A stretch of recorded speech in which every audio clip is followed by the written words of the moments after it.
Hello friends, রান্নাঘর অঞ্জনা আপনাদের সবাইকে স্বাগত জানাই। আজকের রেসিপি আমি বানিয়ে নিচ্ছি, আপনারা আমার সাথে থাকুন, দেখতে থাকুন। চলুন তাহলে আমি কিভাবে বানিয়ে নিচ্ছি দেখতে থাকুন। এখানে আমি খেজুর নিয়েছি আর নিয়েছি ভাঙা কাজু, কিশমিশ আর পেস্তা। এবার খেজুরের বীজগুলো আমি বার করে নিচ্ছি, খেজুরগুলো আলাদা করে নিচ্ছি। এবার সব খেজুরগুলো আমি নিয়ে নেব। খেজুরগুলো ধুয়ে পরিষ্কার করে নিয়েছি কিন্তু এর আগে। এবার ভালোভাবে বীজগুলো ছাড়িয়ে নিলাম। এই যে দেখতে পাচ্ছেন সব বীজগুলো ছাড়িয়ে নিলাম। এবার আমি মিক্সার জার নিয়ে নিলাম। এই জারের মধ্যে বাদাম নিয়ে নিলাম আর এই খেজুর নিয়ে নিলাম। খেজুরের সাথে আমি 1 চামচ শুকনো আমুলের দুধ নিয়ে নিলাম। এবার এইটা ভালোভাবে পেস্ট করে নিলাম। পেস্ট হয়ে গেছে, একটা ডিশের মধ্যে নিয়ে নিলাম।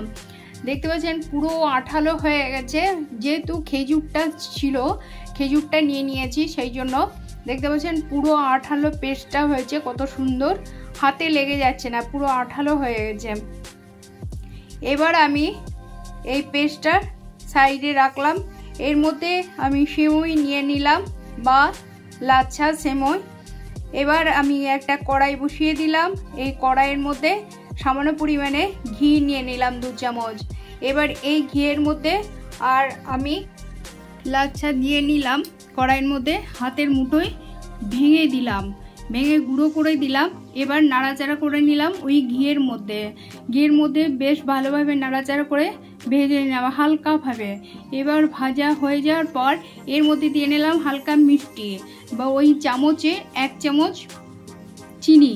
এবার চিনি দিয়ে আবারও ভালোভাবে একটু নাড়াচাড়া করে নিলাম শুকনোই। এর মধ্যে দিয়ে নিলাম এই চামচে দুধ, শুকনো দুধ। এবার ভালোভাবে দুধ, চিনি আর এই লাচ্ছা সহ ভালোভাবে মিক্সড করে নেব। এবার নাড়াচাড়া হয়ে গেছে।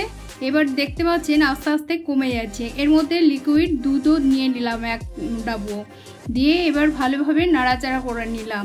এবার নাড়াচাড়া করতে করতে দেখুন আস্তে আস্তে সিমুইটা একবারে ছোট্ট হয়ে গলে গেল। এবার নামিয়ে নেব, ঠান্ডা করে নেব। এবার আমি কড়াইটাকে নামিয়ে নিলাম। নামিয়ে নেওয়ার পর একটা ডিশের মধ্যে নিয়ে নিলাম। 5 মিনিট রেখেছিলাম ঠান্ডা করার জন্য।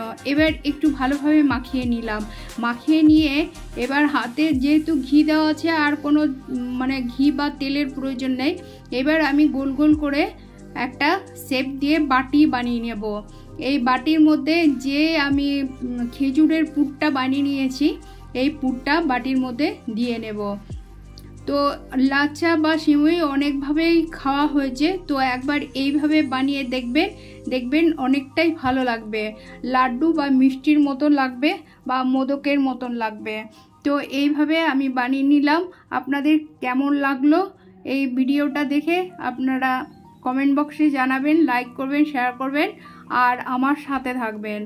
তো এইভাবে আমি প্রত্যেকটাই লাড্ডু বানিয়ে নেব। দেখতে সুন্দরী আর খেতেও টেস্টি।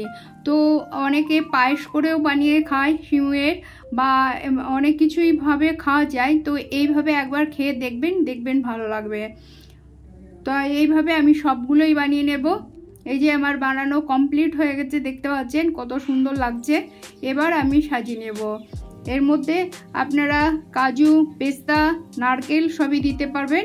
তো আমি ওপর থেকে একটু গুঁড়ো দুধ আর নারকেল গুঁড়ো দিয়ে নিলাম। তো আপনাদের কেমন লাগলো এখানে রাখলাম। ধন্যবাদ।